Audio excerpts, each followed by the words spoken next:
Alô, amigas e amigos. Nesse momento, vamos pedir a presença do Mestre Jesus.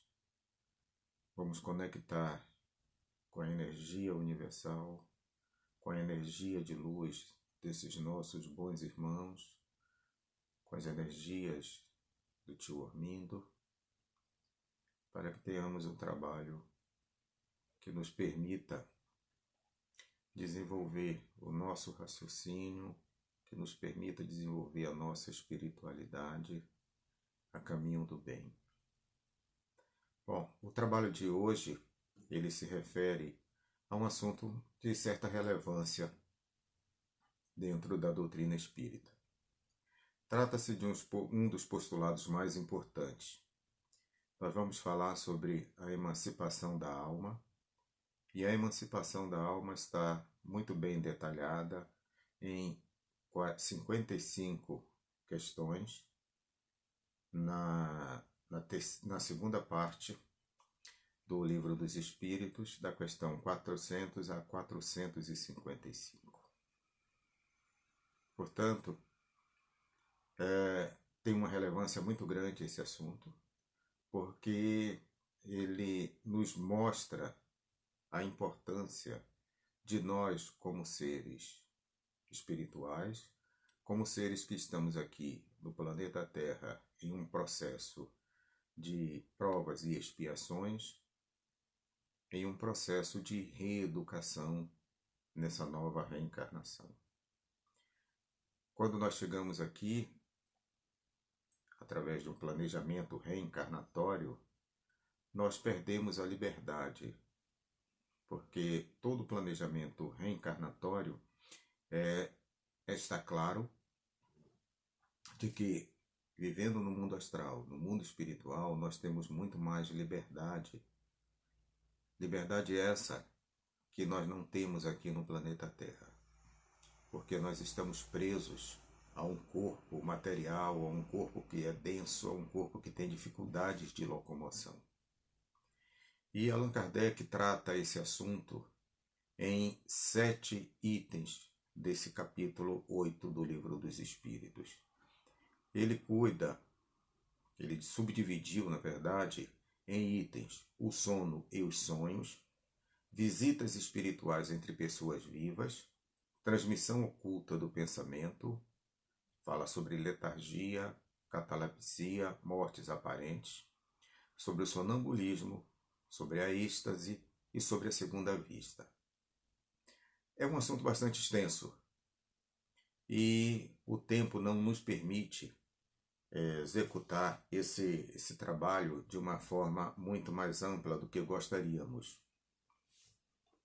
Mas nós vamos tentar, sim, falar sobre um item em especial, que é o primeiro item, falar sobre o sono e os sonhos, porque isso tem uma importância muito grande na nossa vida. De fato, todos nós dormimos, todos nós sonhamos. E muitos, na época, desde a época mais antiga, todos tentam fazer interpretação desses conteúdos do sonho. O que representa isso na nossa vida? Quando nós dormimos, quando nós sonhamos, o que representa? Desde a antiguidade, filósofos sempre se preocuparam em buscar essas interpretações dos sonhos. A história, ela está cheia de casos dessa natureza. A história nos mostra, desde o Antigo Testamento até outras histórias de alguns filósofos, desde a Grécia Antiga ou do Egito, os romanos. Então, todos eles se preocuparam em tentar interpretar esses sonhos. O que representa isso na nossa vida? Naturalmente que todos nós, embora tenhamos sonhos todas as noites, nem sempre nos lembramos. Muitas vezes o sonho ele ocorre, mas nós não conseguimos, através da memória, gravar esses processos. Mas vamos conversar aqui um pouco. Eu vou fazer uma apresentação muito rápida a respeito do sono sob o ponto de vista das pesquisas atuais, né? Porque o que ocorre? A nossa vida é uma vida muito moderna hoje. Nessa modernidade de vida, o que nós temos utilizado de instrumentos, de situações de estresse, tudo isso vem trazendo, de certa forma, alguns distúrbios no decorrer do sono. E há diversos profissionais que se preocupam e vêm se especializando em ajudar as pessoas para superar essas crises de desequilíbrios durante o processo de sono. A tecnologia atual ela tem impedido que muitos não consigam dormir em um horário considerado recomendável, mas muitos vão além do horário, distraídos pela mídia social, distraído pelos computadores, pelos notebooks, pelos, eh, pelos celulares. Então, tudo isso termina nos envolvendo de tal forma que nós mudamos o nosso ritmo de vida. E a mudança desse ritmo de vida realmente nos traz alguns prejuízos. Prejuízos esses que precisam ser orientados, precisam ser analisados para que nós voltemos a um ritmo que pelo menos seja permitido a recuperação das energias físicas que nós utilizamos no decorrer do dia no nosso labor diário. E a finalidade do sono é exatamente essa, a recuperação das energias que são gastas diariamente.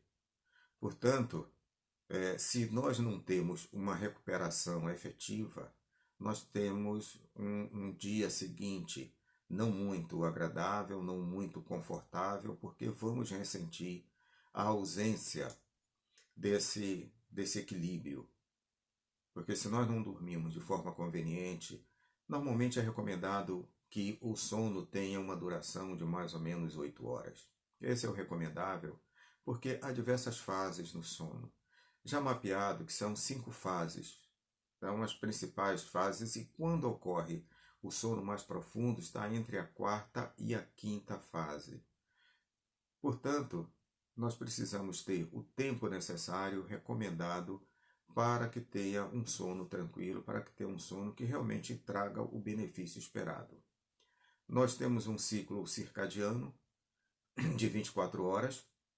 Esse ciclo circadiano ele é controlado pela glândula pineal. É uma glândula que muitos já conhecem, é uma glândula que tem um tamanho de uma ervilha. Essa glândula fica na região talâmica abaixo do corpo caloso e ela tem não só a função de produzir os hormônios, principalmente a melatonina, que é o hormônio do crescimento e é um hormônio de equilíbrio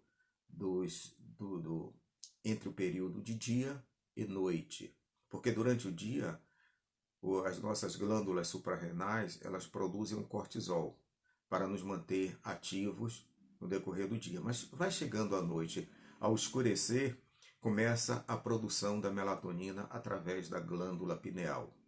E isso é importante que nós tenhamos um certo equilíbrio para, sim,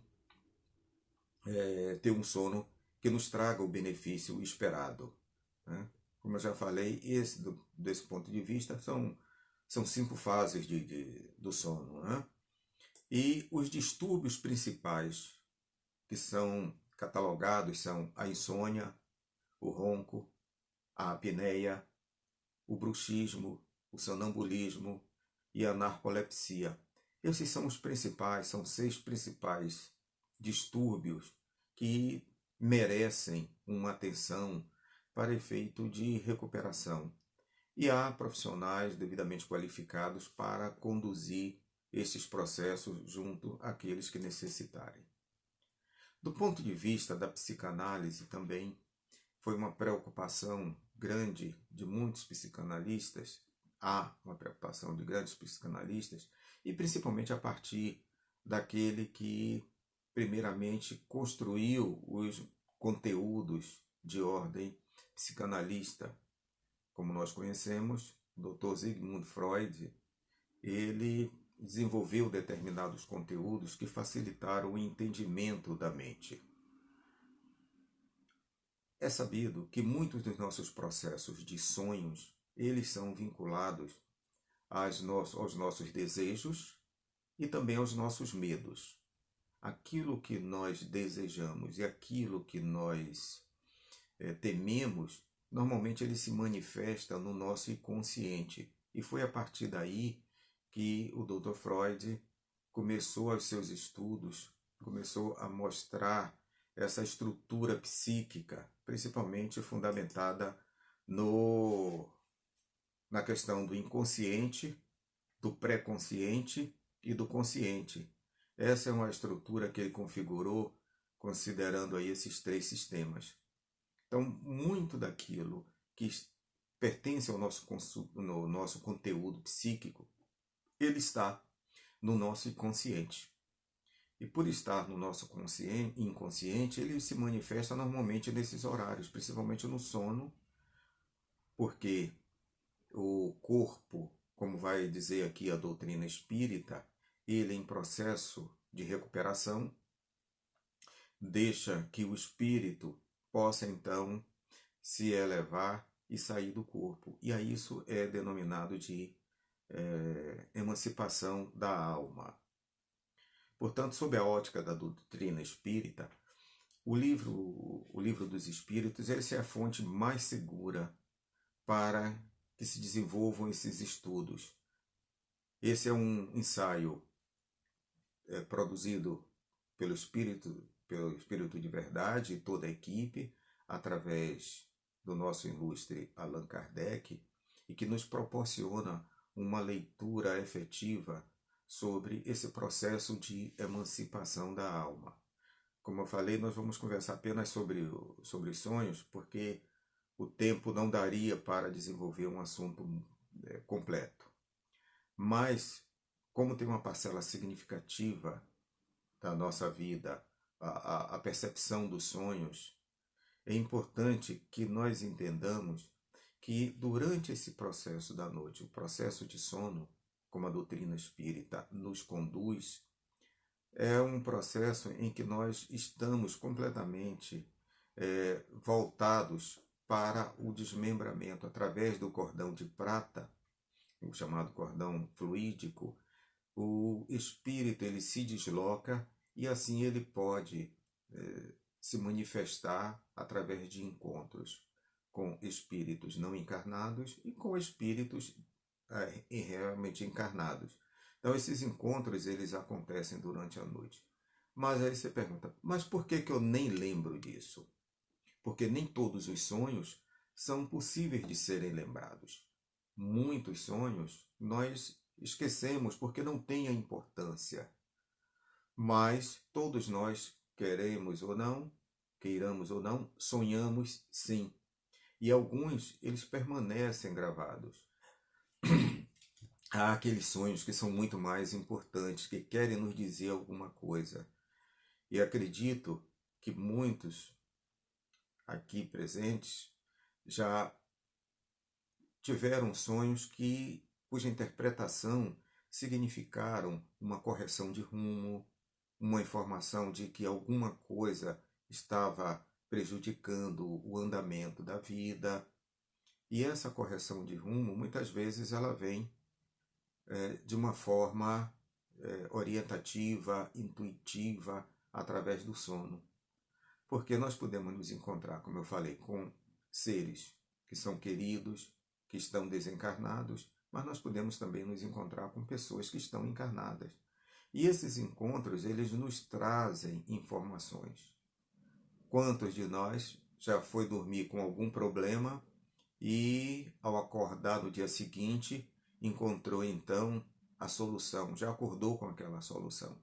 Isso é fruto exatamente, como nos explica a doutrina espírita, desses encontros que têm a finalidade de nos manter ativos e nos ajudar em determinados processos. Quando nós reencarnamos, há todo um planejamento reencarnatório.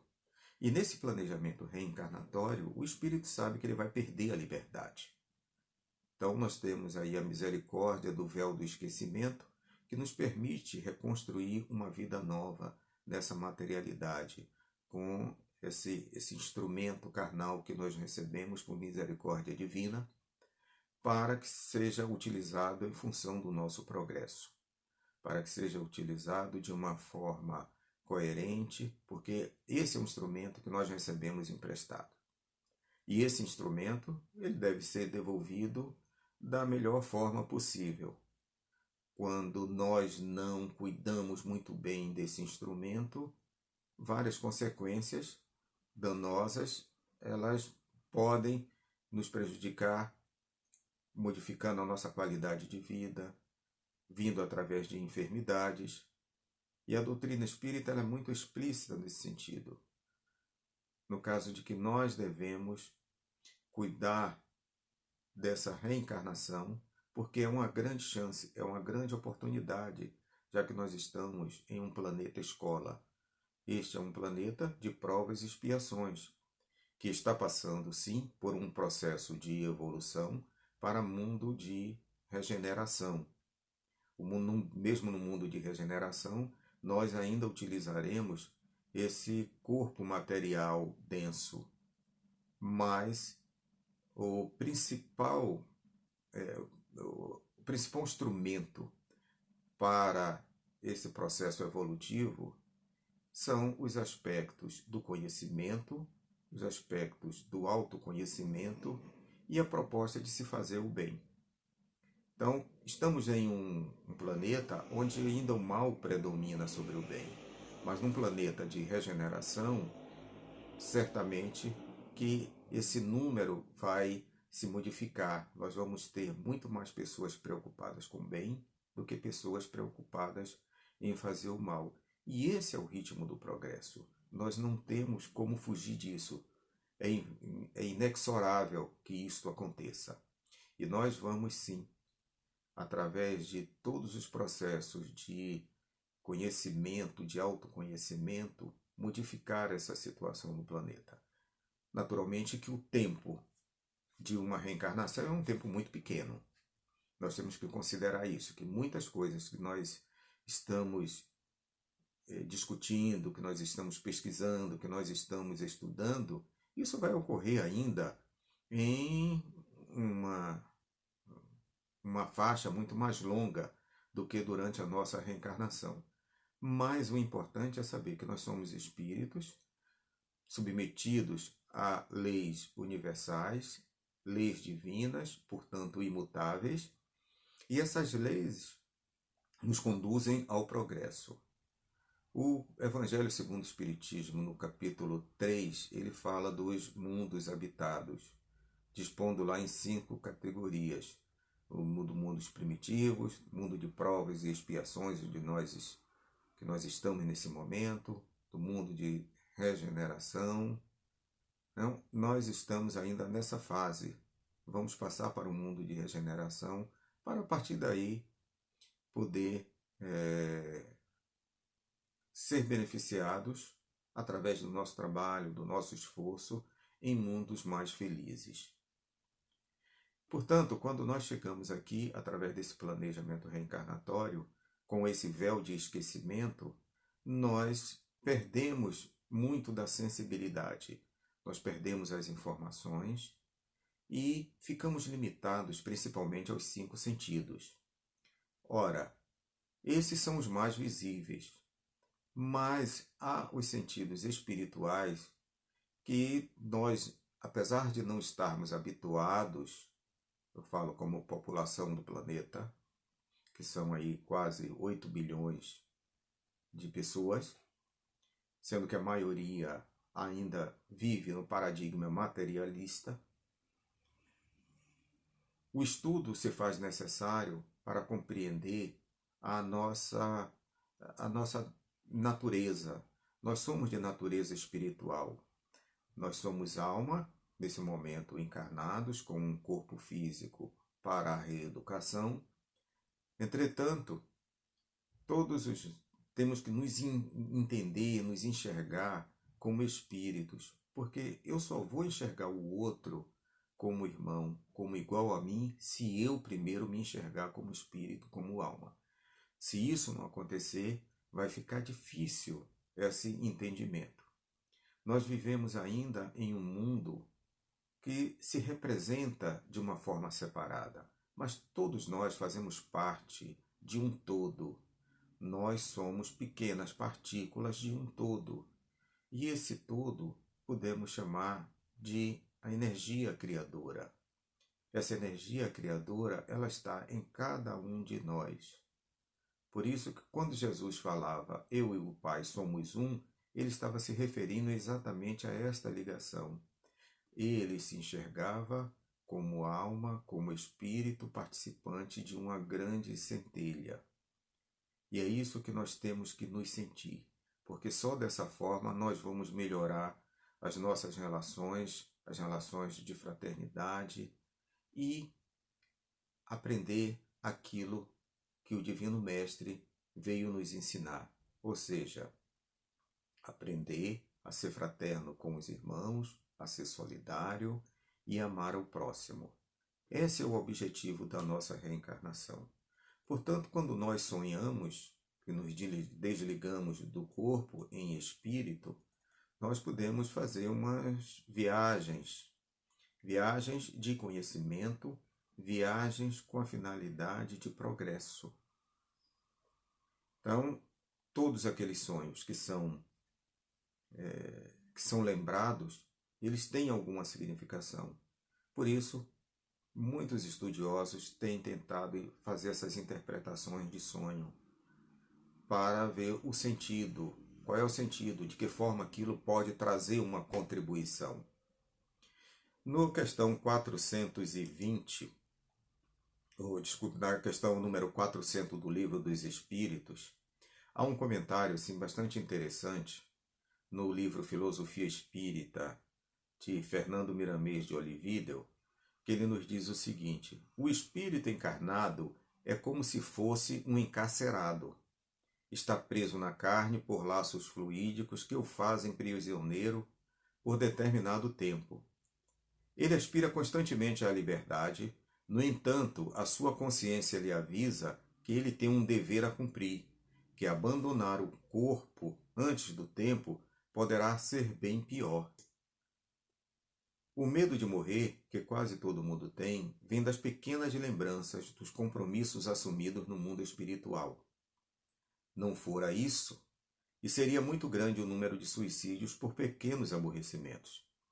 Os poucos casos que acontecem são por falta de entendimento bastante para certa análise. Não é tirando a própria vida que acontece a libertação. Isso só piora a situação espiritual de quem o faz.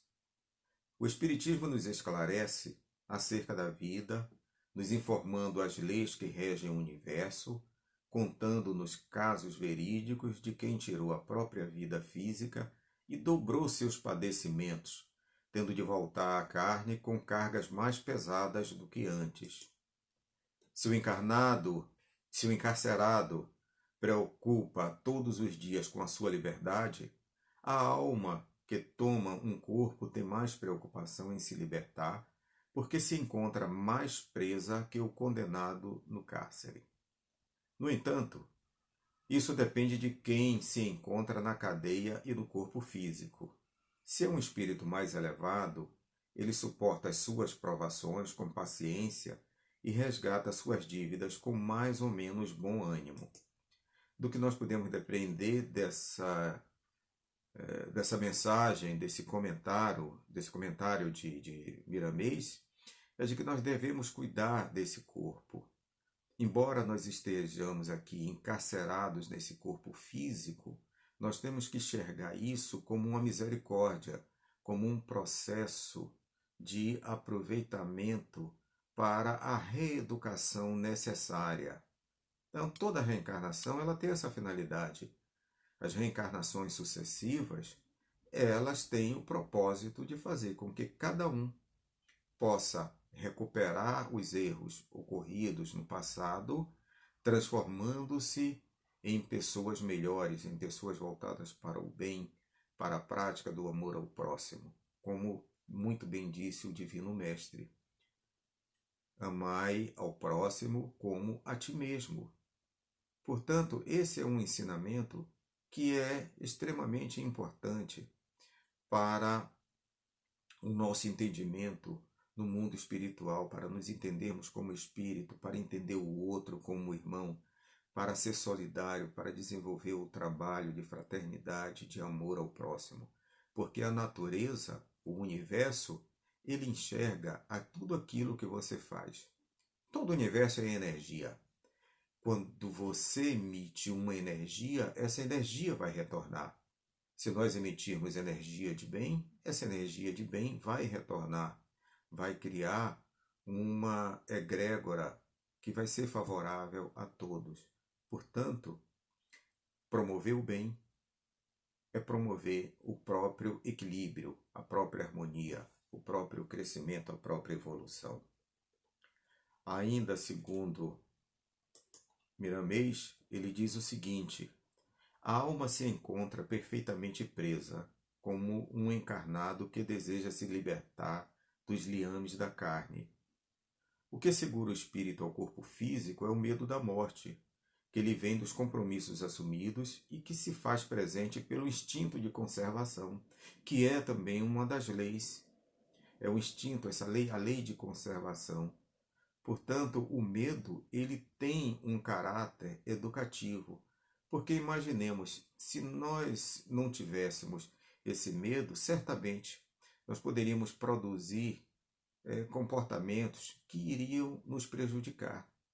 Porque nós recebemos de presente esse instrumento de trabalho, que é esse corpo físico, e vamos zelar por esse instrumento de trabalho até o final dos nossos dias. Voltando ainda aqui a Miramês, ele diz o seguinte: em um futuro breve, os dons irão aumentar. As faculdades espirituais vão desenvolvendo de modo que as chamadas viagens astrais serão comuns entre os homens. Então, a constatação da vida espiritual será uma realidade para os que ainda duvidam dessa verdade. Duvidar, não acreditar, não implica que isso não aconteça. Portanto, ele está sendo muito bem claro aqui. Nós estamos passando por um processo de evolução. E podemos depreender de que hoje, por exemplo, do ponto de vista tecnológico, nós avançamos muito nos últimos 30, 40 anos. E a tendência é de que esse avanço ele aconteça cada vez mais. Só que nós devemos utilizar esse conteúdo tecnológico para o benefício de todos, não para o benefício individual.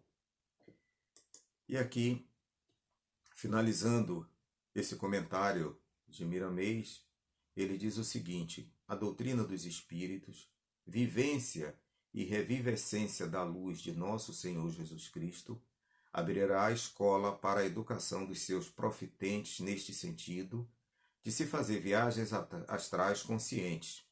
Eis aí a porta da felicidade, como existem mundos elevados, onde não há discussão sobre a pré-existência da alma, a lei da reencarnação e comunicação dos espíritos, pois cada criatura tem a sua própria comprovação. E assim nós vamos encerrando o trabalho, mostrando que a emancipação da alma ela é ativa e ela está fazendo parte de todas as leis da natureza e que em algum tempo muitos vão ter essa visão muito mais clara. Quero deixar aqui meus agradecimentos e meu desejo a cada um de que a luz e a energia do Mestre Jesus permaneça em nossos corações, nos ajudando a construir um novo caminho, um caminho de regeneração que certamente trará luz para todos. Muito obrigado a todos.